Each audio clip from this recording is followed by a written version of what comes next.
ಶುಭ ದಿನ, ಶುಭ ಮುಹೂರ್ತ ಮತ್ತು ಮೊದಲ ಬಾರಿಗೆ ನಾಮಪತ್ರ. ಹೀಗಾಗಿ ಪಕ್ಷ ಯಾವಾಗ ಟಿಕೆಟ್ ಅನೌನ್ಸ್ ಮಾಡುತ್ತೆ, ಆವಾಗ ಇನ್ಯಾವ ಮುಹೂರ್ತ ಇರುತ್ತೆ, ಆವಾಗ ಪಂಚಾಂಗ ನೋಡೋದು ಯಾರು, ಆವಾಗ ಶುಭ ಮುಹೂರ್ತ ನೋಡೋದು ಯಾರು ಅಂತ ಹೇಳಿ ಪಕ್ಷ ಟಿಕೆಟ್ ಘೋಷಣೆ ಮಾಡೋದಕ್ಕಿಂತ ಮುಂಚಿತವಾಗಿ, ಪಕ್ಷದ ಬಿ ಫಾರ್ಮ್ ಸಿಗೋದಕ್ಕೂ ಮುಂಚಿತವಾಗಿ ಶುಭ ಮುಹೂರ್ತದಲ್ಲಿ ನಾಮಪತ್ರದ ಸಲ್ಲಿಕೆ ಆಗಿದೆ. ಆ ಮೂಲಕ ಅಜ್ಜ ಕಟ್ಟಿರ್ತಕ್ಕಂತಹ ಕೋಟೆಗೆ ನಾನೇ ವಾರಸುದಾರ ಅಥವಾ ನಮ್ಮ ಫ್ಯಾಮಿಲಿಯೇ ವಾರಸುದಾರರು ಅಂತ ಶಾಮನೂರು ಶಿವಶಂಕರಪ್ಪ ಅವರ ಫ್ಯಾಮಿಲಿ ನಿರ್ಧಾರವನ್ನು ತೆಗೆದುಕೊಂಡಿದೆ. ಪಕ್ಷ ಟಿಕೆಟ್ ಘೋಷಣೆ ಮಾಡುವಂಥದ್ದು ಒಂದು ಔಪಚಾರಿಕವಷ್ಟೇ, ಆದರೆ ನಾವೇ ಅಧಿಕೃತ ಅಭ್ಯರ್ಥಿಗಳು ಅನ್ನುವಂಥದ್ದು ಸ್ಪಷ್ಟವಾಗಿ ಈಗಾಗಲೇ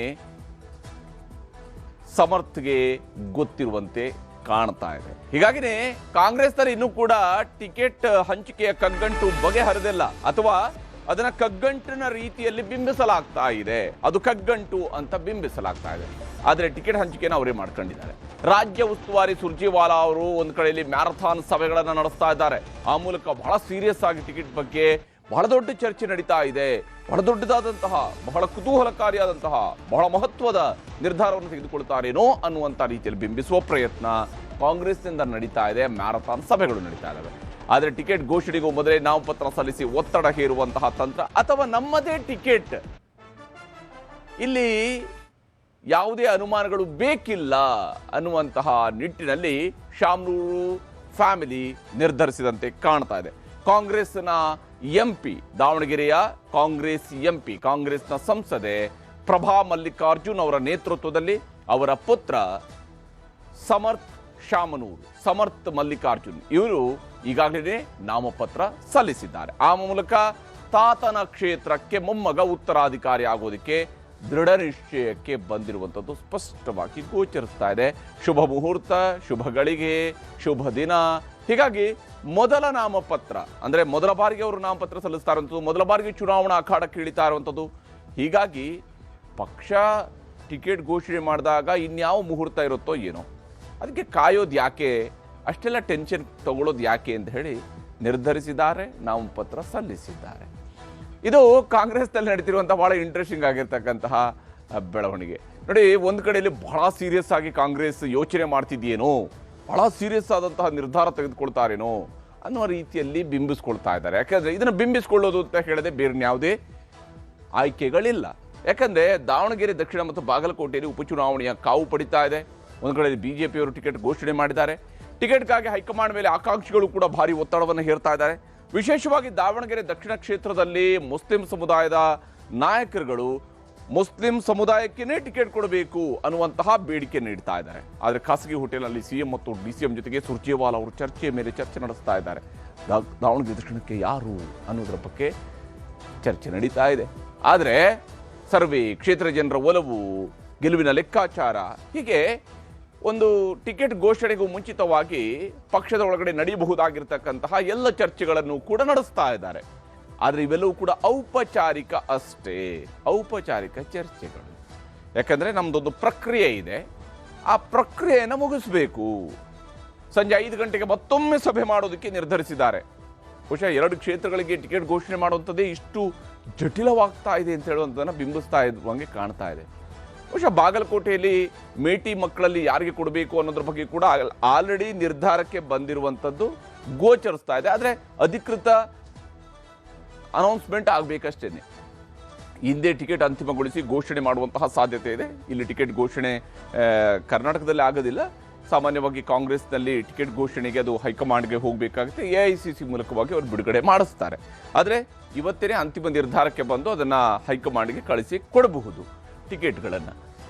ಇಲ್ಲಿ ಹೀಗೆ ಪಕ್ಷದ ಹಿರಿಯರೆಲ್ಲ ಕೂತ್ಕೊಂಡು ಬಹಳ ಸೀರಿಯಸ್ ಆಗಿ ಯೋಚನೆ ಮಾಡ್ತಾ ಇದ್ದರೆ, ಶಾಮನೂರು ಶಿವಶಂಕರಪ್ಪ ಅವರ ಮೊಮ್ಮಗ ಶಾಮನೂರು ಅವರ ಶೈಲಿಯಲ್ಲಿ, ಯಾಕಂದರೆ ಶಾಮನೂರು ಅವರಿಗೆ ಕಾಂಗ್ರೆಸ್ನಲ್ಲಿ ಅಷ್ಟೊಂದು ಬಿಗಿ ಹಿಡಿತ ಇದ್ದೇ ಇತ್ತು. ಯಾಕಂದರೆ ಕಾಂಗ್ರೆಸ್ನ ಬಹಳ ಸುದೀರ್ಘ ಅವಧಿಯ ಖಜಾಂಜಿಯಾಗಿ ಕೂಡ ಕೆಲಸ ಮಾಡಿದಂಥವರು ಶಾಮನೂರು ಶಿವಶಂಕರಪ್ಪ. ಹೀಗಿರುವಾಗ ಕಾಂಗ್ರೆಸ್ ಟಿಕೆಟ್ ಘೋಷಣೆಗೂ ಮೊದಲೇ ನಾಮಪತ್ರವನ್ನು ಸಲ್ಲಿಕೆ ಮಾಡಿದ್ದಾರೆ ಮೊಮ್ಮಗ ಶಾಮನೂರು ಶಿವಶಂಕರಪ್ಪ ಅವರು.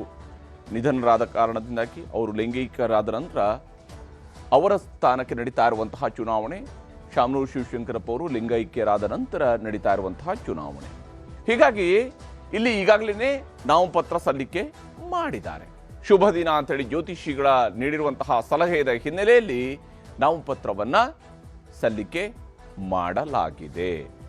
ತಾಯಿ ಜೊತೆಗೂಡಿ ಬಂದು ನಾಮಪತ್ರವನ್ನು ಸಲ್ಲಿಸಿದ್ದಾರೆ ಸಮರ್ಥ್. ಆ ಮೂಲಕ ತಾಯಿಗೂ ಕೂಡ ಒಂದು ರೀತಿಯ ಖುಷಿ, ತನ್ನ ಮಗನನ್ನ ರಾಜಕೀಯದ ಅಖಾಡಕ್ಕೆ ತರುವಾಗ ನಾನು ಕೂಡ ಜೊತೆಗೆ ಇರಬೇಕು ಅಂತೇಳಿ ತಾಯಿ ಕೂಡ ಬಂದಿದ್ದಾರೆ. ಕಾರ್ಯಕರ್ತರು ಪಕ್ಷದ ಮೇಲೆ ನಂಬಿಕೆ ಇದೆ, ಟಿಕೆಟ್ ಸಿಗುತ್ತೆ ಅಂತ ಹೇಳಿ ನಾಮಪತ್ರ ಸಲ್ಲಿಸಿದ ನಂತರ ಸಮರ್ಥ್ ಹೇಳಿಕೊಂಡಿದ್ದಾರೆ. ಸಮರ್ಥ್ ಶಾಮನೂರ್ ಹೇಳಿಕೊಂಡಿದ್ದಾರೆ, ನಮ್ಮ ತಾತ ಮಾಡಿದ ಎಲ್ಲ ಕೆಲಸಗಳನ್ನು ನಾನು ಕೂಡ ಮುಂದುವರಿಸ್ತೀನಿ, ನಾನು ಕೂಡ ಮಾಡ್ತೀನಿ, ನಾನು ಕೂಡ ಅದೇ ರೀತಿಯಾಗಿ ಕೆಲಸ ಮಾಡ್ತೀನಿ. ಯಥಾ ಪ್ರಕಾರವಾಗಿ ಏನೋ ಒಂದು ಚುನಾವಣೆಗೆ ಸ್ಪರ್ಧಿಸುವಂತಹ ಸಂದರ್ಭದಲ್ಲಿ ಹೇಳಬೇಕು ಆ ಮಾತುಗಳನ್ನು ಹೇಳ್ತಾ ಇದ್ದಾರೆ. ಯಾಕಂದರೆ ಇದು ಅನುಕಂಪವನ್ನು ಪಡೆಯುವಂತಹ ಚುನಾವಣೆಯೂ ಕೂಡ ಆಗಿರುತ್ತೆ. ಕಳೆದ 6 ತಿಂಗಳಿಂದ ನಾನು ಕ್ಷೇತ್ರದಲ್ಲಿ ಓಡಾಡಿದ್ದೀನಿ, ಜನರ ವಿಶ್ವಾಸವನ್ನು ಗಳಿಸಿದ್ದೀನಿ, ಹೀಗಾಗಿ ಚುನಾವಣೆಗೆ ನಿಲ್ತಾ ಇದ್ದೀನಿ ಅನ್ನುವಂಥದ್ದು ಸಮರ್ಥ್ ಅವರು ನೀಡ್ತಾ ಇರುವಂತಹ ಸಮರ್ಥ ಹೇಳಿಕೆ. 100ಕ್ಕೆ 100ರಷ್ಟು ಗೆಲ್ಲೋ ವಿಶ್ವಾಸ ಇದೆ ಅಂತ ಹೇಳಿ ಸಮರ್ಥ್ ಶಾಮನೂರ್ ಅವರು ಹೇಳ್ಕೊಳ್ತಾ ಇದ್ದಾರೆ. ಆ ಮೂಲಕ ಈ ಚುನಾವಣೆ ನಾವು ಗೆದ್ದೇ ಗೆಲ್ತೀವಿ, ಮಗನ್ ಗೆಲ್ಲುವಂತಹ ಮಗ ಗೆಲ್ತಾನೆ ಅನ್ನುವಂತಹ ವಿಶ್ವಾಸವನ್ನ ಸಂಸದೆ ಪ್ರಭಾ ಮಲ್ಲಿಕಾರ್ಜುನ್ ಅವರು ಕೂಡ ವ್ಯಕ್ತಪಡಿಸಿದ್ದಾರೆ. ಆ ಮೂಲಕ ಟಿಕೆಟ್ ಅನೌನ್ಸ್ಮೆಂಟ್ ಅನ್ನುವಂಥದ್ದು ಒಂದು ಔಪಚಾರಿಕ ಅಷ್ಟೇ ಅನ್ನೋದನ್ನ ಪ್ರಭಾ ಮಲ್ಲಿಕಾರ್ಜುನ್ ಅವರು ಕೂಡ ಪರೋಕ್ಷವಾಗಿ ದೃಢಪಡಿಸಿದ್ದಾರೆ. ಬಿ ಫಾರಂ ಪಡೆದು ಸೋಮವಾರ ಮತ್ತೊಮ್ಮೆ ನಾಮಪತ್ರವನ್ನು ಸಲ್ಲಿಸ್ತೀವಿ ಅಂತ ಹೇಳಿದ್ದಾರೆ. ಹಾಗಾಗಿ ಅವರಿಗೆ ದಿನಾಂಕವೂ ನಿಗದಿ ಇದೆ, ಬಿ ಫಾರ್ಮ್ ಸಿಗುತ್ತೆ ಅಂತಲೂ ಗೊತ್ತಿದೆ. ಸಮರ್ಥ ಹೆಸರಿನಲ್ಲಿ ನಿನ್ನೆ ರಾಯರಿಗೆ ವಿಶೇಷ ಪೂಜೆಯನ್ನು ಕೂಡ ಸಲ್ಲಿಕೆ ಮಾಡಲಾಗಿತ್ತು. ರಾಯರಿಗೆ ವಿಶೇಷ ಪೂಜೆಯನ್ನು ಸಲ್ಲಿಸಿದ ನಂತರ ಸಮರ್ಥ ಮಲ್ಲಿಕಾರ್ಜುನ್ ಅವರ ಹೆಸರಲ್ಲಿ ಪೂಜೆಯನ್ನು ಅವರ ಆಪ್ತರು ಗುರುರಾಯರಿಗೆ ಒಂದು ವಿಶೇಷ ಪೂಜೆಯನ್ನು ಸಲ್ಲಿಸಿದರು. ಹಾಗೆಯೇ ಸ್ವಾಮೀಜಿಯವರ ಆಶೀರ್ವಾದವನ್ನು ಕೂಡ ಪಡ್ಕೊಂಡಿದ್ರು. ಅಕ್ಷತೆ ನೀಡಿ ಒಳ್ಳೆಯದಾಗುತ್ತೆ ಅಂತ ಹೇಳಿ ಸುಬುಧೇಂದ್ರ ತೀರ್ಥರು ಕೂಡ ಹೇಳಿದ್ದಾರೆ. ಹೀಗಾಗಿ ಇದೇ ಖುಷಿಯಲ್ಲಿ ಇವತ್ತು ನಾಮಪತ್ರವನ್ನು ಸಲ್ಲಿಕೆ ಮಾಡಿದ್ದಾರೆ. ಇಲ್ಲಿ ನಾಮಪತ್ರ ಸಲ್ಲಿಕೆಯ ನಂತರ ಸಮರ್ಥ ಶಾಮನೂರು ಏನು ಹೇಳಿದ್ದಾರೆ, ಹಾಗೆಯೇ ಪ್ರಭಾ ಮಲ್ಲಿಕಾರ್ಜುನ್ ಅವರು ಏನು ಹೇಳಿದ್ದಾರೆ ನಾನು ತೋರಿಸ್ತೀನಿ. ಪಕ್ಷೇತರವಾಗಿ ಮಾಡ್ತೀವಿ ಸರ್, ಬಿ ಫಾರಂ ಇನ್ನೂ ಸಿಕ್ಕಿಲ್ಲ. ಕಾಂಗ್ರೆಸ್ ಶಾಮನೂರು ಶಿವಶಂಕರಪ್ಪರ ಬಗ್ಗೆ ನೀವು ಓದಿರಾ? ಕಾಂಗ್ರೆಸ್ ಕಟ್ಟಿರೋದೇ ಅವರು ಇಲ್ಲಿ ಮಧ್ಯ ಕರ್ನಾಟಕದಲ್ಲಿ. ಹ್ಞೂ ರೀ, ಆಗುತ್ತೆ ಇವತ್ತಿಲ್ಲ ಅಂದರೆ ನಾಳೆ ಆಗುತ್ತೆ. ನಮ್ಮ ಪಾರ್ಟಿ ಕಾರ್ಯಕರ್ತರು ಯುವಕರು ಎಲ್ಲರಿಗೂ ಕಾನ್ಫಿಡೆನ್ಸ್ ಐತಿ ನಮಗೆ ಸಿಗ್ತತೆ ಅಂತ. ನಾವೀಗ ಇವತ್ತು ಒಳ್ಳೆಯ ದಿನ ಅಂತ ಇವತ್ತೇ ಸಾಂಕೇತಿಕ ಇನ್ನೇನು ಬಿ ಫಾರ್ಮ್ ಬಂದಮೇಲೆ ಅಧಿಕೃತವಾಗಿ ಸೋಮವಾರ ಫೈಲ್ ಮಾಡ್ತಾ ಇದ್ದೀವಿ. ಹಿಂದೆ ಕೂಡ ಅಪ್ಪಾಜಿಯವರು ಫೈಲ್ ಮಾಡಿದ್ದಾರೆ ವಿದೌಟ್ ಬಿ ಫಾರ್ಮ್. ಯಾಕಂದರೆ ಜನರ ಬೆಂಬಲ ಅಷ್ಟಿದೆ, ನಿರೀಕ್ಷೆಗಳಿದ್ದಾವೆ. ಅಪ್ಪಾಜಿ ಮಾಡಿದಂಥ ಅಭಿವೃದ್ಧಿ ಕೆಲಸಗಳೇ ಒಂದು ರಕ್ಷಾ ಕವಚದ ರೀತಿಯಲ್ಲಿ ಅಪ್ಪಾಜಿ ನಮಗೆಲ್ಲ ಕೆಲಸ ಮಾಡ್ತಾ ಇದೆ. ಯುವಕರಲ್ಲಿ ಅವ್ರದ್ದೇ ಆದಂತಹ ಒಂದು ದೃಷ್ಟಿಕೋನ ಇರುತ್ತೆ. ಇವತ್ತು ಯುಗಾದಿ ಹಬ್ಬ ಹೊಸ ಚಿಗುರ್ತಾ ಇದೆ. ಸೊ ಅದೇ ರೀತಿಯಿಂದ ಯುವಕರು ಕೂಡ ಇವತ್ತು ರಾಜಕಾರಣಕ್ಕೆ ಬರಬೇಕು ಅಂತ ಬೆಂಬಲ ಕೊಡ್ತಾ ಇದ್ದಾರೆ ಪ್ರತಿಯೊಂದು ಪಕ್ಷದಲ್ಲೂ ಕೂಡ, ಮಹಿಳೆಯರ ಜೊತೆ ಯುವಕರಿಗೂ. ಹೀಗೆ ಯಾವ ಕಾರಣಕ್ಕಾಗಿ ಅನ್ನೋದನ್ನು ಸಮರ್ಥ ಹೇಳಿದ್ದಾರೆ. ನಿಮಗೆ ನಮ್ಮ ತಾತರ ಇತಿಹಾಸ ಗೊತ್ತಾ ಅನ್ನುವಂಥ ಪ್ರಶ್ನೆಯನ್ನು ಕೂಡ ಕೇಳಿದ್ದಾರೆ. ಆ ಮೂಲಕವಾಗಿ ದಾವಣಗೆರೆಯಲ್ಲಿ ಪಕ್ಷವನ್ನು ಕಟ್ಟಿದೆ ನಮ್ಮ ತಾತ ಅನ್ನುವಂಥದ್ರ ಮೂಲಕವಾಗಿ ಇಲ್ಲಿ ಸುಮ್ಮನೆ ನೀವು ಈ ಔಪಚಾರಿಕತೆನೆಲ್ಲ ಇಟ್ಕೊಳ್ಳೋದು ಬೇಡ, ಟಿಕೆಟ್ ನಮ್ಮದೇ ಅನ್ನುವಂಥ ರೀತಿಯಲ್ಲಿ ಅವರು ತೋರಿಸಿದ್ದಾರೆ. ಆದರೆ ಇಲ್ಲಿ ಟಿಕೆಟ್ ಘೋಷಣೆಗೂ ಮುಂಚಿತವಾಗಿ ನಾಮಪತ್ರ ಸಲ್ಲಿಕೆ ಮಾಡಿರೋದು ಒತ್ತಡದ ತಂತ್ರನಾ ಅನ್ನುವಂತಹ ಪ್ರಶ್ನೆ ಇದೆ. ಯಾಕಂದರೆ ಒಂದು ಕಡೆಯಲ್ಲಿ ಸಮರ್ಥ ನಾಮಪತ್ರವನ್ನು ಸಲ್ಲಿಕೆ ಮಾಡ್ತಾ ಇದ್ದಂತೆಯೇ ಅಲ್ಲಿರುವ ಮುಸ್ಲಿಂ ಮುಖಂಡರು ಕೂಡ ನಾಮಪತ್ರವನ್ನು ಸಲ್ಲಿಕೆ ಮಾಡಿದ್ದಾರೆ ಇವತ್ತು. ಆ ಮೂಲಕವಾಗಿ ಹೈಕಮಾಂಡ್ ಮುಂದೆ ಅವರು ಕೂಡ ಕೇಳ್ತಾ ಇದ್ದಾರೆ, ನಮಗೂ ಟಿಕೆಟ್ ಕೊಡಿ ಅಂತ ಕೇಳ್ತಾ ಇದ್ದಾರೆ. ಕಾಂಗ್ರೆಸ್ ಹೈಕಮಾಂಡ್ಗೆ ಶಾಮನೂರು ಕುಟುಂಬದ ನೇರ ಸಂದೇಶ ಇದ್ದೇ ಇದೆ. ಯಾಕೆಂದರೆ ಇಲ್ಲಿ ಚುನಾವಣೆಗೆ ಯಾರು ಸ್ಪರ್ಧಿಸಬೇಕು ಅನ್ನೋದನ್ನು ಶಾಮನೂರು ಕುಟುಂಬ ನಿರ್ಧರಿಸಿ ಆಗಿದೆ. ಅವರು ನಿರ್ಧರಿಸಿದ್ದಾರೆ, ಇವರೇ ಅಭ್ಯರ್ಥಿ ಅಂತ ಅವರು ಹೇಳ್ತಾ ಇದ್ದಾರೆ. ಅದಕ್ಕಾಗಿ ನಾಮಪತ್ರ ಸಲ್ಲಿಕೆ ಮಾಡಿದ್ದಾರೆ. ಟಿಕೆಟ್ ಸಿಗದೇ ಇದ್ರೆ ಏನು ಬೇಕಿದ್ರೂ ಆಗಬಹುದು ಅನ್ನುವಂತಹ ಸಂದೇಶವೂ ಕೂಡ ಇಲ್ಲಿ ರವಾನೆ ಆಗಿರೋದ್ರಲ್ಲಿ ಯಾವುದೇ ಅನುಮಾನಗಳು ಬೇಕಿಲ್ಲ. ಯಾಕಂದರೆ ಅವರು ತೀರಾ ಪಕ್ಷದಲ್ಲಿ ಕೇಳಿ ನಂತರ ನಾವು ನಾಮಪತ್ರ ಸಲ್ಲಿಕೆ ಮಾಡಬೇಕು, ಕಡೆಯ ಕ್ಷಣದಲ್ಲಿ ಹೋಗಬೇಕು, ಹೆಲಿಕಾಪ್ಟರ್ನಲ್ಲಿ ಹೋಗಿ ನಾಮಪತ್ರ ಸಲ್ಲಿಕೆ ಮಾಡಬೇಕು, ಈ ರೀತಿಯಾದಂತಹ ಸನ್ನಿವೇಶದಲ್ಲಿ ಅವರು ಇದ್ದಂಗೆ ಕಾಣ್ತಾ ಇಲ್ಲ. ನಿನ್ನೆಷ್ಟೇ ಬಿಜೆಪಿ ಅಭ್ಯರ್ಥಿ ಶ್ರೀನಿವಾಸ್ ಒಳ್ಳೆಯ ಸ್ನೇಹಿತ ಅನ್ನುವಂತಹ ಹೇಳಿಕೆಯನ್ನು ಕೂಡ ಈಗಾಗಲೇ ಮಲ್ಲಿಕಾರ್ಜುನ್ ಅವರು ನೀಡಿದ್ದಾರೆ. ಎಸ್ ಮಲ್ಲಿಕಾರ್ಜುನ್ ಅವರು ನೀಡಿರುವಂಥದ್ದು ನಿನ್ನೆಷ್ಟೇ ಅವರು ಹೇಳಿದ್ದಾರೆ. ಬಿಜೆಪಿ ಅಭ್ಯರ್ಥಿಯಾಗಿರುವಂಥ ಶ್ರೀನಿವಾಸ್ ಕೂಡ ಒಳ್ಳೆಯ ಸ್ನೇಹಿತ ಅಂತ ಹೇಳ್ಕೊಂಡಿದ್ದಾರೆ. ಶ್ರೀನಿವಾಸ್ ದಾಸಕರ್ಯಪ್ಪಗೆ ಸಚಿವ ಎಸ್ ಮಲ್ಲಿಕಾರ್ಜುನ್ ಅವರು ಕೂಡ ಅಭಿನಂದನೆಯನ್ನು ಸಲ್ಲಿಸಿದರು. ಓಕೆ, ಎಲೆಕ್ಷನ್ನಲ್ಲಿ ರಾಜಕೀಯದಲ್ಲಿ ವೈಯಕ್ತಿಕ ಜಿದ್ದಾಜಿದ್ದಿ ಇರಬಾರ್ದು, ಅಲ್ಲಿ ಪಕ್ಷಗಳ ನಡುವಿನ ಪೈಪೋಟಿ ಇರುತ್ತೆ, ಒಬ್ರು ಇನ್ನೊಬ್ಬರಿಗೆ ಅಭಿನಂದನೆ ಸಲ್ಲಿಸುವಂಥದ್ದು ಒಳ್ಳೆಯ ರಾಜಕಾರಣನೇ. ಆದರೆ ಇಲ್ಲಿ ಅದರಿಂದ ಆಚೆಗಿನ ಭವಿಷ್ಯಗಳನ್ನು ಕೂಡ ನುಡಿಯಲಾಗಿದೆ. ಶಾಮನೂರು ಕುಟುಂಬಕ್ಕೆ ಬಿಜೆಪಿ ಟಿಕೆಟ್ ಬಗ್ಗೆಯೂ ಕೂಡ ಯತ್ನಾಳ್ ಅವರು ಭವಿಷ್ಯವನ್ನು ನುಡಿದಿದ್ದಾರೆ. ಬಸನಗೌಡ ಪಾಟೀಲ್ ಯತ್ನಾಳ್ರು ನಿನ್ನೆ ಹೇಳ್ತಾ ಒಂದು ಮಾತನ್ನು ಹೇಳಿದ್ರು, ವಿಜೇಂದ್ರ ಅವರಿಗೆ ಶಾಮನೂರು ಫ್ಯಾಮಿಲಿಯವರು ಬಹಳ ಆಪ್ತರು, ಒಂದು ವೇಳೆ ಕಾಂಗ್ರೆಸ್ನವರು ಏನಾದರೂ ಅಲ್ಪಸಂಖ್ಯಾತರಿಗೆ ಟಿಕೆಟ್ ಕೊಟ್ಟರು ಅಂತ ಹೇಳಿದ್ರೆ ಆಗ ಬಿಜೆಪಿ ಟಿಕೆಟ್ ಶಾಮನೂರು ಫ್ಯಾಮಿಲಿಗೆ ಸಿಗಬಹುದು ಅಂತ ಹೇಳಿದರು. ಬಹುಶಃ ಟಿಕೆಟ್ ಸಿಕ್ಕ ನಂತರ ಹೇಳಿರ್ತಿದ್ರೆ ಓಕೆ, ಅದರ ಬಗ್ಗೆ ಏನು ಅನಾಲಿಸಿಸ್ ಅಂತ ಹೇಳ್ಬೋದಾಗಿತ್ತು. ಆದರೆ ಮುಂಚಿತವಾಗಿ ಹೇಳ್ತಾ ಇರೋಂಥ ಅರ್ಥ ಏನು ಅಂತ ಹೇಳಿದ್ರೆ, ಕಾಂಗ್ರೆಸ್ನವರು ಕಡ್ಡಾಯವಾಗಿ ಶಾಮನೂರು ಶಿವಶಂಕರಪ್ಪ ಅವರ ಫ್ಯಾಮಿಲಿಗೇನೆ, ಅವರು ಸೂಚಿಸುವ ವ್ಯಕ್ತಿಗೇನೆ ಟಿಕೆಟ್ ಕೊಡಬೇಕು ಅನ್ನೋದನ್ನು ಯತ್ನಾಳ್ರು ಕೂಡ ಪ್ರತಿಪಾದಿಸಿದಂತೆ ಭಾಸವಾಗಿತ್ತು. ಯಾವುದೇ ರೀತಿಯಾದಂತಹ ರಾಜಕೀಯವನ್ನು ನೋಡಿದ್ರು ಕೂಡ ಕಾಂಗ್ರೆಸ್ನಲ್ಲಿ ಟಿಕೆಟ್ ಸಿಗದೇ ಇದ್ರೆ ಬಿಜೆಪಿ ಟಿಕೆಟ್ ಕೊಡುವ ಮಾಹಿತಿಯನ್ನು ನಿನ್ನೆನೆ ಯತ್ನಾಳ್ ಅವರು ಹಂಚಿಕೊಂಡಿದ್ರು. ಈ ಮೂಲಕ ಅವರು ವಿಜೇಂದ್ರ ಅವರ ಮೇಲೆ ಹೇಳಿದ್ರೆ, ಖುದ್ದು ಯತ್ನಾಳ್ರೇ ನೀಡಿರುವ ಹೇಳಿಕೆಯೇ ಯಾವುದೇ ರಾಜಕೀಯದ ಬಗೆಗಿನ ABCD ಗೊತ್ತಿರುವಂಥವ್ರು ಎಲ್ಲರೂ ಕೂಡ ಇದನ್ನು ಹೇಳ್ತಾರೆ. ಹೌದು, ಇದು ಯಾವ ಕಾರಣಕ್ಕಾಗಿ, ಯಾವ ಉದ್ದೇಶಕ್ಕಾಗಿ ಹೇಳ್ತಾರೆ ಅಂತ. ಶುಭ ದಿನದ ಹೆಸರಿನಲ್ಲಿ ನಾಮಪತ್ರ ಸಲ್ಲಿಸಿ ಇಕ್ಕಟ್ಟಿಗೆ ಸಿಲುಕಿಸುವಂತಹ ಪ್ರಯತ್ನವನ್ನು, ಅಂದರೆ ಕಾಂಗ್ರೆಸ್ನವ್ರನ್ನ ಇಕ್ಕಟ್ಟಿಗೆ ಸಿಲುಕಿಸುವಂತಹ ಪ್ರಯತ್ನವನ್ನು ಕೂಡ ಮಾಡಲಾಗ್ತದೆ. ಮತ್ತು ಕಾಂಗ್ರೆಸ್ನಲ್ಲೂ ಕೂಡ ಸಿಗ್ತಾ ಇರುವಂಥ ಒಂದು ಮಾಹಿತಿ ಪ್ರಕಾರ, ಒಂದು ವೇಳೆ ನಾವು ಅವರಿಗೆ ಕೊಡದೆ ಹೋದರೆ ಅನುಕಂಪದ ಆಧಾರದ ಮೇಲೆ ಬರಬಹುದಾಗಿರ್ತಕ್ಕಂಥ ಮತಗಳು ನಮ್ಮ ಕೈ ತಪ್ಪಿ ಹೋಗಬಹುದು ಅನ್ನುವಂತಹ ಪ್ರತಿಪಾದನೆ ಆಲ್ರೆಡಿ ಕಾಂಗ್ರೆಸ್ನಲ್ಲಿ ಶುರುವಾಗಿದೆ. ಹಾಗಾಗಿ ಕಾಂಗ್ರೆಸ್ನ ರಾಜ್ಯ ನಾಯಕರುಗಳಿಗಾಗಲಿ ರಾಷ್ಟ್ರೀಯ ನಾಯಕರುಗಳಿಗಾಗಲಿ ಶಾಮನೂರು ಶಿವಶಂಕರಪ್ಪ ಅವರ ಕುಟುಂಬದ ವಿರುದ್ಧ ರಾಜಕಾರಣವನ್ನು ಆ ಕ್ಷೇತ್ರದಲ್ಲಿ, ಪರ್ಟಿಕ್ಯುಲರ್ಲಿ ದಾವಣಗೆರೆಯ 2 ಕ್ಷೇತ್ರಗಳಲ್ಲಿ ಮಾಡೋದ್ರ ಕಡೆಗೆ ಯೋಚಿಸುವಂಥದ್ದು ಕಷ್ಟ ಇದೆ. ಈ ವಿಚಾರದಲ್ಲಿ ನಿನ್ನೆ SS ಮಲ್ಲಿಕಾರ್ಜುನ್ ಅವರು ಯಾವ ರೀತಿಯಾಗಿ ಬಿಜೆಪಿ ಟಿಕೆಟ್ ಬಗ್ಗೆ ಪ್ರತಿಕ್ರಿಯಿಸಿದ್ರು, ಹಾಗೆಯೇ ಯತ್ನಾಳ್ರು ಕಾಂಗ್ರೆಸ್ ಟಿಕೆಟ್ ಬಗ್ಗೆ ಏನು ಹೇಳಿದ್ರು ಅನ್ನೋದನ್ನು ತೋರಿಸ್ತೀನಿ. ಒಳ್ಳೆ ಸ್ನೇಹ ಭಾವದಿಂದ ಚುನಾವಣೆ ಮಾಡಿ ಯಾವ ಗೆಲುವು ಸೋಲು ಅನ್ನೋದು ಸೆಕೆಂಡ್ರಿ. ಒಳ್ಳೆ ದಾವಣಗೆರೆ ಜನತೆಗೆ ಒಳ್ಳೆ ಒಂದು ಅಭಿವೃದ್ಧಿ ಕಾರ್ಯಗಳ ಜೊತೆಗೆ ಒಳ್ಳೆ ಸ್ನೇಹ ಪ್ರೇಮ ವಿಶ್ವಾಸದಿಂದ, ಪ್ರೀತಿ ವಿಶ್ವಾಸದಿಂದ ಇದ್ದು ನಮ್ಮ ಯಾರ ಅಭ್ಯರ್ಥಿ ಆದ್ರೂ ನಮ್ಮ ಅಭ್ಯರ್ಥಿನ ಗೆಲ್ಲಿಸುವಂಥ ಪ್ರಯತ್ನವನ್ನು ಮಾಡ್ತೀವಿ. ಹೊಂದಾಣಿಕೆ ಒಂದು ವ್ಯವಸ್ಥೆ ಕರ್ನಾಟಕದ ಯಡಿಯೂರಪ್ಪ ಕುಟುಂಬ ಶಾಮನೂರು ಮಾಡ್ಕೊಂಡಾರೆ. ಒಂದು ವೇಳೆ ಕಾಂಗ್ರೆಸ್ನಲ್ಲಿ ಮುಸ್ಲಿಮರಿಗೆ ಕೊಟ್ಟರೆ, ಶಾಮನೂರು ಮಲ್ಲಿಕಾರ್ಜುನ ಮಗನಿಗೆ ಬಿಜೆಪಿಗೆ ತಂದು ಟಿಕೆಟ್ ಕೊಟ್ಟರು ಆಶ್ಚರ್ಯ ಇಲ್ಲ. ಇದು ನನಗೆ 100ಕ್ಕೆ 100 ಗೊತ್ತಿರುವ ಮಾಹಿತಿ. ಕೊನೆ ಕ್ಷಣದಲ್ಲಿ ಹೇಳಿಕ್ಕಾಗೋದಿಲ್ಲ. ಹೀಗೆ ಯತ್ನಾಳ್ರು ಇಲ್ಲಿ ಇವರ ಕುಟುಂಬ ಅಡ್ಜಸ್ಟ್ಮೆಂಟ್ ರಾಜಕಾರಣದ ಬಗ್ಗೆ ಹೇಳ್ತಾನೆ, ಯತ್ನಾಳ್ರು ಕೂಡ ಪರೋಕ್ಷವಾಗಿ ಇದೇ ಕೆಲಸವನ್ನು ಮಾಡ್ತಾ ಇದ್ದಾರೆ. ನೀವೇ ಕಾಂಗ್ರೆಸ್ನ ಟಿಕೆಟ್ ಕೊಡ್ರಿ, ಅದು ಬಿಟ್ಟು ಬೇರೆಯವರಿಗೆ ಕೊಡಕ್ಕೆ ಹೋಗಬೇಡಿ ಅನ್ನೋಂಥ ರೀತಿಯಲ್ಲಿ ಅವರು ಹೇಳ್ದಂಗೆ ಇತ್ತು. ಇನ್ನು ಇಲ್ಲಿ ಒತ್ತಡ ತಂತ್ರ ನಡೆಯೋದಿಲ್ಲ ಅನ್ನುವಂತಹ ಬಾಯಿ ಮಾತಿನ ಹೇಳಿಕೆಗಳು ಈ ಸಂದರ್ಭದಲ್ಲಿ ಬರ್ತಾ ಇದ್ದಾವೆ. ಯಾಕಂದರೆ ಇಲ್ಲಿ ಒತ್ತಡ ತಂತ್ರ ನಡೆಯೋದಿಲ್ಲ, ಯಾಕಂದರೆ ಕಾಂಗ್ರೆಸ್ ಹೈಕಮಾಂಡ್ ಅಂದರೆ ಅದಕ್ಕೆ ಒತ್ತಡ ಹೇರುವಂಗಿಲ್ಲ ಅನ್ನುವಂಥ ಕಾಂಗ್ರೆಸ್ನವರು ಸಾಮಾನ್ಯವಾಗಿ ಬಿಂಬಿಸುವಂತಹ ರೀತಿ ಇದು. ಕಾಂಗ್ರೆಸ್ ಹೈಕಮಾಂಡ್ ಮೇಲೆ ಒತ್ತಡ ಹೇರುವಂತಹ ತಂತ್ರ ನಡೆಯೋದಿಲ್ಲ ಅನ್ನುವಂತಹ ಮಾತನ್ನು ಹೇಳ್ತಾ ಇದ್ದಾರೆ. ಬಹಳ ಸೀರಿಯಸ್ ಆಗಿ ಇದನ್ನು ಯಾರೂ ಕೂಡ ಗಮನಿಸೋದಿಲ್ಲ ಅನ್ನುವಂಥದ್ದು, ಪರಿಗಣಿಸೋದಿಲ್ಲ ಅಂತೇಳಿ ಹೇಳ್ತಾ ಇರುವಂಥ ನಾಯಕರುಗಳಿಗೂ ಕೂಡ ಗೊತ್ತಿರಬಹುದೇನೋ. ಇಲ್ಲದೆ ಹೋದರೆ ಅಲ್ಲಿ ಒಬ್ಬರು ನಾಮಪತ್ರ ಸಲ್ಲಿಕೆ ಮಾಡಿದ್ದಾರೆ. ಹಾಗಾದರೆ ನೋಡು, ಕಾಂಗ್ರೆಸ್ನವರು ಆ ನಾಮಪತ್ರ ಸಲ್ಲಿಕೆ ಮಾಡಿರ್ತಕ್ಕಂಥ ಅಭ್ಯರ್ಥಿ ಹೊರತಾಗಿ ಬೇರೆ ಯಾರಿಗಾದ್ರೂ ಟಿಕೆಟ್ ಕೊಡ್ತಾರಾ? ಇದು ಪ್ರಶ್ನೆ. ಮುಹೂರ್ತ ಚೆನ್ನಾಗಿದೆ ಎಂದು ನಾಮಪತ್ರ ಸಲ್ಲಿಸಿರ್ತಾರೆ ಅಂತೇಳಿ ಪಾಟೀಲ್ರು ಹೇಳ್ಕೊಂಡಿದ್ದಾರೆ, MP ಪಾಟೀಲ್ರು ಹೇಳ್ಕೊಂಡಿದ್ದಾರೆ. ಮುಹೂರ್ತ ಚೆನ್ನಾಗಿದೆ ಅಂತ ಹೇಳ್ಕೊಂಡು ನಾಮಪತ್ರ ಸಲ್ಲಿಸಿರ್ತಾರೆ, ಆದರೆ ಒತ್ತಡಕ್ಕೆಲ್ಲ ನಾವು ಬಗ್ಗೋದಿಲ್ಲ. ಸಹಜವಾಗಿ ಮೃತರ ಕುಟುಂಬಸ್ಥರು ಟಿಕೆಟ್ ಕೇಳುವಂಥದ್ದು ಸಹಜ, ಇದು ಸಹಜ ಪ್ರಕ್ರಿಯೆ ಅಂತ ಹೇಳಿ ಪಾಟೀಲ್ರು ಹೇಳಿದ್ದಾರೆ. ದಾವಣಗೆರೆ ದಕ್ಷಿಣ, ಬಾಗಲಕೋಟೆ ಎರಡೂ ಕಡೆ ಕೂಡ ಟಿಕೆಟ್ಗಾಗಿ ಒತ್ತಡ ಇದ್ದೇ ಇದೆ. ಹಲವರು ಆಕಾಂಕ್ಷಿಗಳಿದ್ದಾರೆ. ದಾವಣಗೆರೆಯಲ್ಲಿ ಮುಸ್ಲಿಮರು ಹೆಚ್ಚಾಗಿದ್ದಾರೆ ಅಂತ ಹೇಳುವ ಕಾರಣಕ್ಕಾಗಿ ಟಿಕೆಟ್ಗೆ ಬೇಡಿಕೆಯೂ ಕೂಡ ಅವರ ಕಡೆಯಿಂದ ಬಂದಿದೆ. ಅದನ್ನು ನಾವು ಪರಿಶೀಲಿಸಬೇಕಾಗತ್ತೆ. ಹಾಗೆಯೇ ಬಾಗಲಕೋಟೆಯಲ್ಲೂ ಕೂಡ ಮೇಟಿ ಕುಟುಂಬ ಮತ್ತು ಅವರನ್ನು ಹೊರತುಪಡಿಸಿ ಕೂಡ ಬೇಡಿಕೆಗಳು ಇದ್ದೇ ಇದ್ದಾವೆ. ಯಾಕಂದರೆ ಆಡಳಿತ ಪಕ್ಷದ ಟಿಕೆಟ್ಗೆ ಸಹಜವಾಗಿಯೇ ಬೇಡಿಕೆ ಜಾಸ್ತಿ ಇದ್ದೇ ಇರುತ್ತೆ.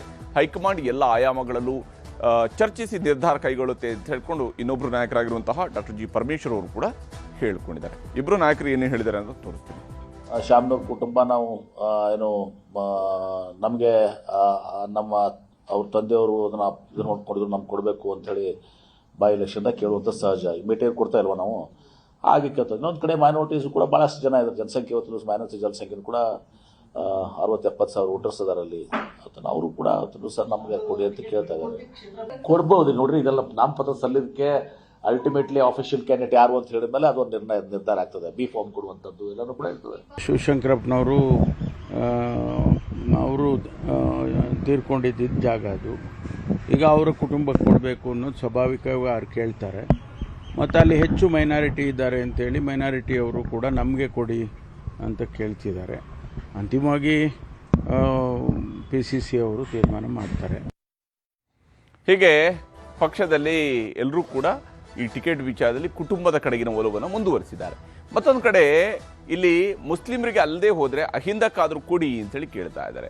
ದಾವಣಗೆರೆ ದಕ್ಷಿಣ ಕ್ಷೇತ್ರದಲ್ಲಿ ಮುಸ್ಲಿಮರದ್ದೇ ಪ್ರಾಬಲ್ಯ ಇದೆ ಅನ್ನುವಂಥದ್ದು ಜಬ್ಬಾರ್ ಅವರು ಮಾಡ್ತಾ ಇರುವಂಥ ಪ್ರತಿಪಾದನೆ. ಶಾಮನೂರು ಭರವಸೆಯಂತೆ ಟಿಕೆಟ್ ಕೊಡೋದಕ್ಕೆ ಅವರು ಆಗ್ರಹಿಸ್ತಾ ಇದ್ದಾರೆ. ಶಾಮನೂರು ಶಿವಶಂಕರಪ್ಪ ಅವರೇ ಭರವಸೆ ಕೊಟ್ಟಿದ್ರು, ಅದರಂತೆಯೇ ನೀವು ಟಿಕೆಟ್ ಕೊಡಬೇಕು ಅಂತ ಆಗ್ರಹಿಸ್ತಾ ಇದ್ದಾರೆ. ಮುಸ್ಲಿಮರಿಗೆ ಅಲ್ಲದಿದ್ದರೂ ಕೂಡ ಅಹಿಂದಕ್ಕೆ ಟಿಕೆಟ್ ಕೊಡಿ ಅನ್ನುವಂತಹ ಬೇಡಿಕೆಯನ್ನು ಮುಂದಿಟ್ಟಿದ್ದಾರೆ. ಅಹಿಂದ ವರ್ಗಕ್ಕೆ ಕೊಡಿ, ಕುಟುಂಬ ರಾಜಕಾರಣ ಮುಂದುವರಿಸಬಾರ್ದು ಅನ್ನುವಂಥ ಆಗ್ರಹವನ್ನು ಜಬ್ಬಾರ್ ಅವರು ಇಲ್ಲಿ ಮಾಡ್ತಾ ಇದ್ದಾರೆ.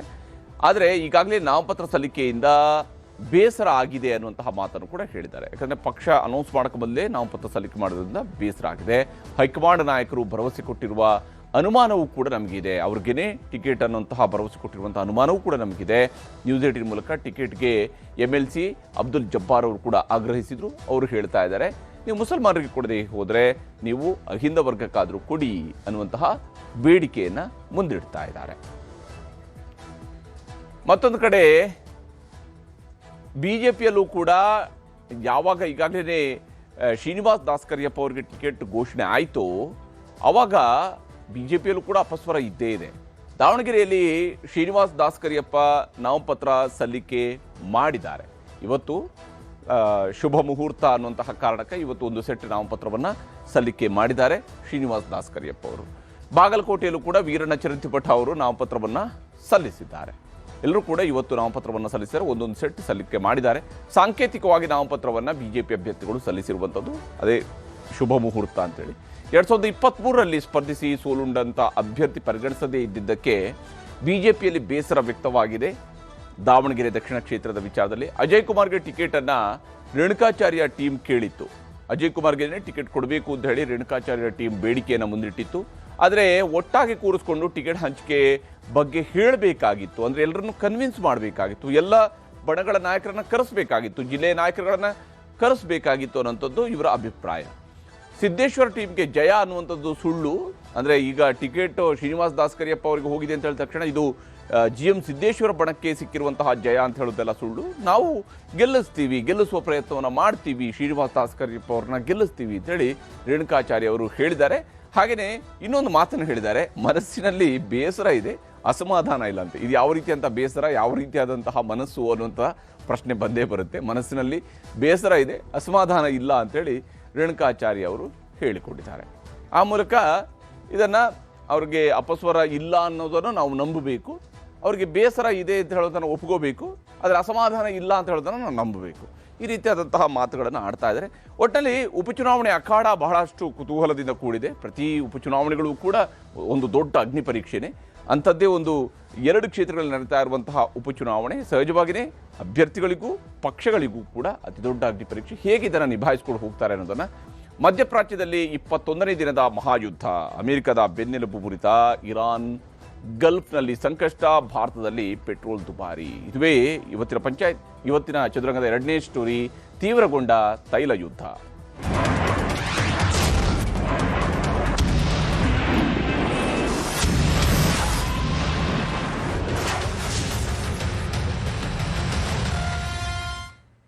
ಈಗಾಗಲೇ ಇರಾನ್ ಮೇಲೆ ನಡೆಸ್ತಾ ಇರುವಂತಹ ದಾಳಿಯನ್ನು ತೀವ್ರಗೊಳಿಸಲಾಗಿದೆ. ಆದರೆ ಯಾವಾಗ ದಾಳಿ ನಡೆಸೋದಕ್ಕಾಗಿ ತನ್ನ ಅತ್ಯಾಧುನಿಕ ಏರ್ಕ್ರಾಫ್ಟನ್ನು ಅಮೆರಿಕ ಬಳಕೆ ಮಾಡ್ತೋ, ಆ ಅತ್ಯಾಧುನಿಕ ಏರ್ಕ್ರಾಫ್ಟನ್ನೇ ಹೊಡೆದು ತುರ್ತು ಭೂಸ್ಪರ್ಶ ಮಾಡುವಂಗೆ ಮಾಡೋದರಲ್ಲಿ ಇರಾನ್ ಯಶಸ್ವಿಯಾಗಿದೆ. ಇದು ನಿಜಕ್ಕೂ ಕೂಡ ಅಮೆರಿಕದ ಬೆನ್ನೆಲುಗೆ ಬಿದ್ದಿರುವ ಬಲವಾದಂತಹ ಹೊಡೆತ. ಆ ಹೊಡೆತವನ್ನು ಇವತ್ತು ಇರಾನ್ ಕೊಟ್ಟಿದೆ. ಅದು ಇರಾನ್ ಯಾವಾಗ ಒಂದು ಹೊಡೆಯುತ್ತೋ ಅದಕ್ಕೆ 10 ಪಟ್ಟು ತೀವ್ರ ಸ್ವರೂಪದಲ್ಲಿ ಅಮೆರಿಕ ಮತ್ತು ಇಸ್ರೇಲ್ ಹೊಡಿತಾ ಇದ್ದಾವೆ. ಈಗ ನಿನ್ನೆಯಷ್ಟೇ IRGCಯ ವಕ್ತಾರ ಒಂದು ಎಚ್ಚರಿಕೆಯನ್ನು ಇಸ್ರೇಲ್ ಮತ್ತು ಅಮೆರಿಕಕ್ಕೆ ಕೊಟ್ಟಿದ್ರು. ಈಗ ಅದೇ IRGCಯ ವಕ್ತಾರನನ್ನೇ ಕೊಂದು ಹಾಕಿದ್ದಾರೆ. ಅಮೆರಿಕದ ಪಾಲಿಗೆ ನುಂಗಲಾರದ ತುತ್ತಾಗಿದೆ ಇರಾನನ್ನು ಕೇವಲ 2 ದಿವಸದಲ್ಲಿ ಯುದ್ಧ ಮುಗಿಸ್ಬಿಡ್ತೀವಿ ಅಂತೇಳಿ ಅಮೆರಿಕ ಹೊರಟಿತ್ತು. ಆದರೆ ಇವತ್ತು F-35 ಟಾರ್ಗೆಟ್ ಬೆನ್ನಲ್ಲೇ ಇರಾನ್ ಭದ್ರತಾ ವಕ್ತಾರರನ್ನು ಹತ್ಯೆ ಮಾಡಲಾಗಿದೆ. ಇದರ ನಡುವೆ ಭಾರತದಲ್ಲಿ ಪೆಟ್ರೋಲ್ ದರ ₹2 ಹೆಚ್ಚಳ ಮಾಡಲಾಗಿದೆ. ಕಂಪನಿಗಳು ಹೆಚ್ಚಳವನ್ನು ಮಾಡಿದ್ದಾವೆ. ಹಾಗಾದರೆ ಯಾವ ಸ್ವರೂಪದಲ್ಲಿ ಯುದ್ಧ ನಡೀತಾ ಇದೆ, ಯುದ್ಧದ ತೀವ್ರತೆ ಎಲ್ಲಿಗೆ ಬಂದು ನಿಂತಿದೆ ಅನ್ನೋದನ್ನು ಕೂಡ ನಿಮಗೆ ವಿವರಿಸ್ತಾ ಹೋಗ್ತೀನಿ. ಬಹಳ ಮುಖ್ಯವಾಗಿ ಇರಾನನ್ನು ಟಾರ್ಗೆಟ್ ಮಾಡಿ ಇವತ್ತು ದಾಳಿಯನ್ನು ಮಾಡೋದಕ್ಕೆ ಹೊರಟಿದ್ರು. ಅಮೆರಿಕದ F-35 ಟಾರ್ಗೆಟ್ ಮಾಡಿ ಇರಾನ್ ಪ್ರತಿದಾಳಿಯನ್ನು ನಡೆಸಿದೆ. F-35 ಯುದ್ಧ ವಿಮಾನ ಇದು ಅತ್ಯಾಧುನಿಕ ಯುದ್ಧ ವಿಮಾನ ಮತ್ತು ಅತ್ಯಂತ ಬೆಲೆ ಬಾಳುವಂತಹ ಯುದ್ಧ ವಿಮಾನ.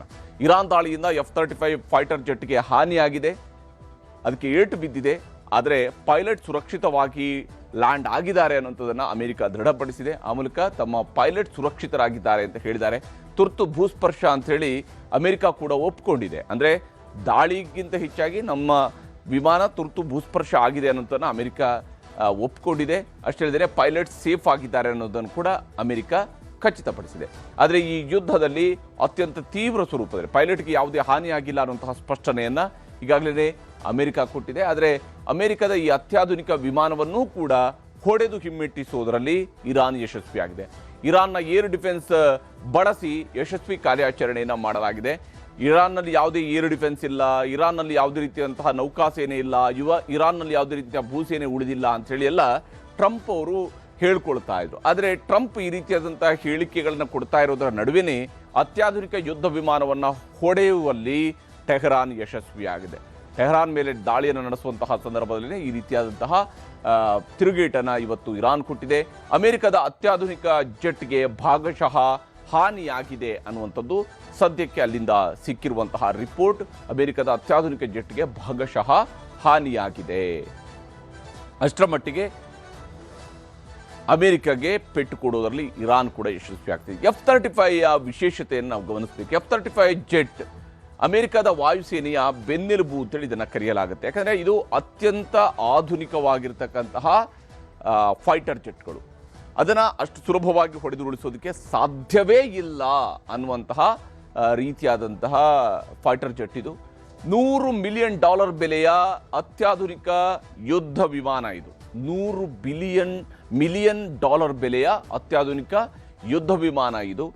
ಈ ಯುದ್ಧ ವಿಮಾನ ಜಾಗತಿಕವಾಗಿ 19 ರಾಷ್ಟ್ರಗಳು ಹೊಂದಿದ್ದಾವೆ. F-35 ಫೈಟರ್ ಜೆಟ್ಗಳನ್ನು ಈಗಾಗಲೇ ಅಮೆರಿಕಾದಿಂದ ಖರೀದಿ ಮಾಡಿಕೊಂಡಿರುವಂಥ ಜಾಗತಿಕವಾಗಿ 19 ರಾಷ್ಟ್ರಗಳು ತಮ್ಮ ಸೇನೆಗಳಲ್ಲಿ ಇಟ್ಕೊಂಡಿದ್ದಾವೆ. F-35 5ನೇ ತಲೆಮಾರಿನ ಅತಿ ಹೆಚ್ಚು ಬಳಕೆಯ ಯುದ್ಧ ವಿಮಾನ ಇದು. 5ನೇ ತಲೆಮಾರಿನ ಅತಿ ಹೆಚ್ಚು ಬಳಕೆಯ ಯುದ್ಧ ವಿಮಾನ, ಅತ್ಯಾಧುನಿಕ ಯುದ್ಧ ವಿಮಾನ, ರಹಸ್ಯ ಕಾರ್ಯಾಚರಣೆ, ಅಡ್ವಾನ್ಸ್ ಸೆನ್ಸಾರ್ ವ್ಯವಸ್ಥೆಯನ್ನು ಹೊಂದಿರತಕ್ಕಂತಹ ಯುದ್ಧ ವಿಮಾನ ಇದು. ಮತ್ತು ಈ ಫೈಟರ್ ಜೆಟ್ನ ಮೂಲಕವಾಗಿ ರಡಾರನ್ನು ಕಣ್ಣು ತಪ್ಪಿಸಿ ಮುನ್ನುಗ್ಗಿ ಯುದ್ಧ ಮಾಡುವಂತಹ ಸಾಮರ್ಥ್ಯವನ್ನು ಅಭಿವೃದ್ಧಿಪಡಿಸಲಾಗಿದೆ. ಆ ಮೂಲಕ ಇದು ಅಷ್ಟು ಸುಲಭವಾಗಿ ಹೊಡೆದುರುಳಿಸಬಲ್ಲಂತಹ ಯುದ್ಧ ವಿಮಾನ ಅಲ್ಲ. ಇದು ಯುದ್ಧ ಸಾಮಗ್ರಿ ತುಂಬಿಕೊಂಡು ನಿಖರ ಸ್ಥಳಕ್ಕೆ ಶಸ್ತ್ರಸಜ್ಜಿತ ದಾಳಿಯನ್ನು ನಡೆಸುತ್ತೆ. ಮತ್ತು ಈ ದಾಳಿಯ ಸಂದರ್ಭದಲ್ಲೇ ಅದು ಭೂಸೇನೆ ಮತ್ತು ನೌಕಾದಳಕ್ಕೂ ಕೂಡ ಅದು ಮಾಹಿತಿಯನ್ನು ರವಾನೆ ಮಾಡಬಲ್ಲದು. ಶತ್ರುಗಳ ಏರ್ ಡಿಫೆನ್ಸ್ ಟ್ರ್ಯಾಕ್ ಅನ್ನು ಕೂಡ ಕಣ್ತಪ್ಪಿಸುವಂತಹ ಡಿಸೈನ್ ಅನ್ನು ಈ ಜೆಟ್ಗೆ ಮಾಡಲಾಗಿದೆ.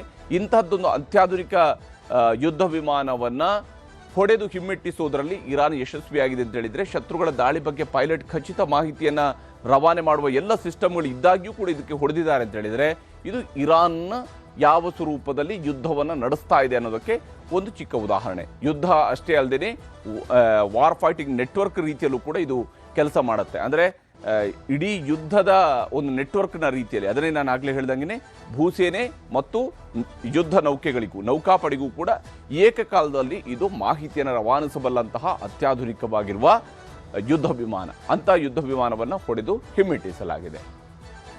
ಹೀಗೆ ಈ ಯುದ್ಧ ಇರಾನ್ ದಾಳಿ ಮಾಡಿರೋದ್ರಿಂದ F-35 ಬಗ್ಗೆ ಈಗ ಭಾರಿ ಚರ್ಚೆಯೂ ಕೂಡ ನಡೀತಾ ಇರುವಂಥದ್ದು. ಏನಾಯಿತು ಈ ಯುದ್ಧ ವಿಮಾನಕ್ಕೆ ಅನ್ನುವಂಥದ್ರ ಬಗೆಗಿನ ಚರ್ಚೆ ಈಗ ತೀವ್ರ ಸ್ವರೂಪದಲ್ಲಿ ನಡೀತಾ ಇದೆ. ಇದರ ನಡುವೆ IRGC ಅಧಿಕಾರಿಯನ್ನ ಕೊಂದು ಹಾಕಿದ್ದಾರೆ. ಇರಾನ್ F-35 ಮೇಲೆ ದಾಳಿ ನಡೆಸಿದ ಬೆನ್ನಲ್ಲೇ ಇಸ್ರೇಲ್ ಮತ್ತು ಅಮೆರಿಕ ಜಂಟಿ ದಾಳಿಯನ್ನು ನಡೆಸಿರುವಂಥದ್ದು. ಈ ಸಂದರ್ಭದಲ್ಲಿ ಇರಾನ್ನ IRGCಯ ವಕ್ತಾರ ಆಗಿರುವಂತಹ ಅಲಿ ಮೊಹಮ್ಮದ್ ನೈನಿ ಇವರನ್ನ ಹತ್ಯೆ ಮಾಡಿ ಪ್ರತೀಕಾರವನ್ನು ತೆಗೆದುಕೊಳ್ಳಲಾಗಿದೆ. ಈಗಾಗಲೇ ಅಲಿ ಮೊಹಮ್ಮದ್ ನೈನಿ ಮೊನ್ನೆ ಅಷ್ಟೇ IRGC ಪರವಾಗಿ ಅಮೆರಿಕ ಮತ್ತು ಇಸ್ರೇಲ್ಗೆ ವಾರ್ನಿಂಗ್ ಅನ್ನು ಕೊಟ್ಟಿದ್ರು. ಪ್ರತೀಕಾರದ ಹೇಳಿಕೆಯನ್ನು ನೀಡಿದ ಕೆಲವೇ ಗಂಟೆಗಳಲ್ಲಿ ನೈನಿಯನ್ನು ಹತ್ಯೆ ಮಾಡಲಾಗಿದೆ. ಯಾವಾಗ ಲಾರಿಜಾನಿಯ ಹತ್ಯೆ ಆಯಿತು ಆವಾಗ ನೈನಿ ಸುದ್ದಿಗೋಷ್ಠಿಯನ್ನು ನಡೆಸಿ ಎಚ್ಚರಿಕೆಯನ್ನು ಕೊಟ್ಟಿದ್ರು. ನಾವು ದಾಳಿಯನ್ನು ನಡೆಸ್ತೀವಿ, ಅಮೆರಿಕದವರೆಗೂ ಕೂಡ ನುಗ್ಗಿ ದಾಳಿಯನ್ನು ನಡೆಸ್ತೀವಿ ಅಂತ ಹೇಳಿದರು.